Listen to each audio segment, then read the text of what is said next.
بسم اللہ الرحمن الرحیم۔ یزید کون تھا اور یزید کا موت کیسے ہوا؟ یزید ملعون تاریخ اسلام کا وہ بدترین شخص ہے جس کے ہاتھ اہل بیت رسول کی خون سے رنگے ہیں۔ اس کی سیاہ شخصیت اور کارنامے اسے فرعون، نمرود اور قارون کے صف میں کھڑا کر کے دیتی ہے، جس کا انجام آخرت میں بیانہ ترین اور باعث عبرت ہوگا۔ اس نے مدینہ میں فساد برپا کیا، کعبہ کو نظر آتش کیا اور سینکڑوں صحابہ کو اپنی بیعت توڑنے کی وجہ سے شہید کیا۔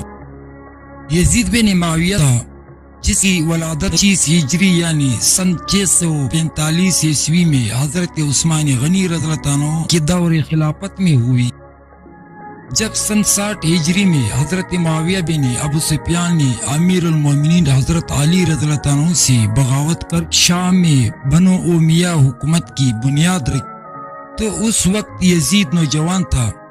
حضرت معاویہ یزید ملعون کو اپنے بعد حاکم بنانے کی کوشش میں لگ گئے اور پھر صلح حسن کے بعد جب پوری حکومت معاویہ بن ابو سفیان کے ہاتھوں آئی تو انہوں نے شام، عراق، مصر اور حرم میں اپنی حمایتوں کے ذریعے خطبوں میں یزید کا نام لینے کا حکم دیا۔ نیز تلواروں کی زور اور دیناروں کی تیلوں کے ذریعے گورنروں اور سپہ سالاروں کو بھی یزید کا حمایتی بنایا گیا۔ امام حسن رضی اللہ عنہ کے ساتھ کی جانے والی شرائط کو توڑ دیا گیا۔ سن 60 ہجری میں نبی کریم صلی اللہ علیہ وسلم کے پیشن گوئی کے مطابق یزید تخت نشین ہوتا ہے اور تاریخ اسلام کا ایک سیاہ باب کھل جاتا ہے۔ کچھ اصحاب رسول یزید کی بیعت سے سری طور پر انکار کر دیتے ہیں، جن میں اس وقت کے سب سے افضل شخص اور نواسہ رسول حضرت حسین ابن علی رضی اللہ عنہ بھی شامل تھے۔ اس بات کا بہت زیادہ اندیشہ تھا کہ کہیں اسلامی حکومت کے اندر بغاوت یا پھوٹ نہ پڑ جائے اور لوگ حضرت حسین بن علی رضی اللہ عنہ کو اپنا رہنما بنا کر خروج نہ کر دے۔ اسی جرم میں امام حسین اور اہل بیت رسول کو سن 61 ہجری میں میدان کربلا میں یزید کے حکم سے شہید کر دیا جاتا ہے اور ان کی سر کو بطور عبرت شام کے بازاروں میں نیزوں پر بلند کیا جاتا ہے اور لوگوں کو دکھایا جاتا ہے کہ بغاوت کا کیا انجام ہوتا ہے۔ یزید کی ذاتی زندگی کو مورخین نے فحاشی، برائی، خباثت اور سرکشی سے بھرا ہوا لکھا ہے۔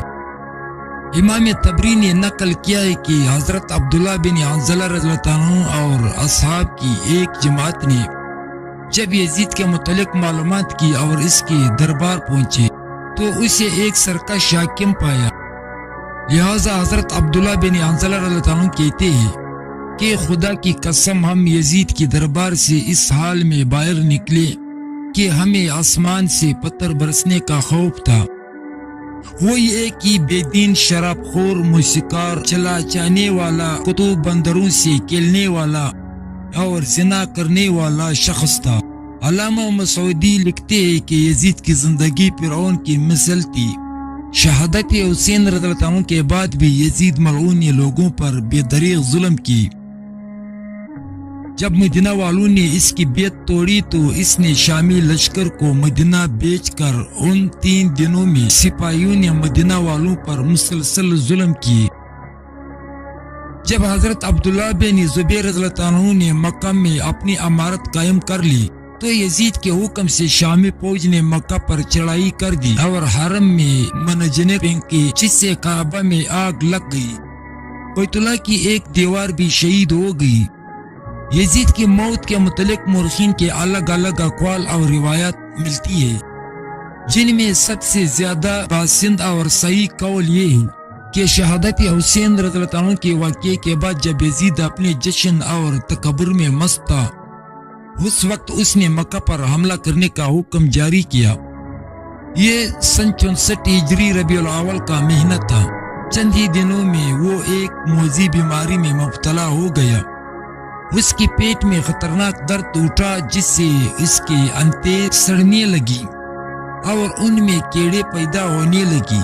دمشق کے بڑے بڑے طبیب کو بلایا گیا، لیکن وہ اس بیماری سے یزید کو شفایاب کرنے میں ناکام ہو جاتے تھے، کیونکہ یہ اللہ کی طرف سے قہر و غضب تھا جو اسے قبر تک لے جانے والی تھی۔ ہنتوں کے سڑنے کے بعد وہ بستر پر مچھلی کی طرح تڑپنے لگا اور اپنے بستر پر پاؤں مارتا تھا۔ وہ رات بھر درد کے مارے چیختا اور اپنی تکلیف کی شدت سے جب چیخیں مارتا تو خنزیر کی طرح آواز نکلتی۔ اگر پانی پیتا تو حلق میں جا کر چھڑی چلنے جیسی تکلیف محسوس کرتا، اور نہ پیتا تو سینے میں آگ لگ جانے والی جلن محسوس کرتا۔ تاریخ کے کتابوں کے مطابق 15 ربیع الاول کے دن اسی حالت میں تڑپتے ہوئے وہ واصل جہنم ہوا۔ جب اس کے درباری اس کے قریب گئے تو یزید کی لاش سے بھیانک بدبو آنے لگی، جس سے لوگ دور بھاگنے لگے۔ ایک روایت کے مطابق اسے مقام حرین میں دفن کیا گیا ہے۔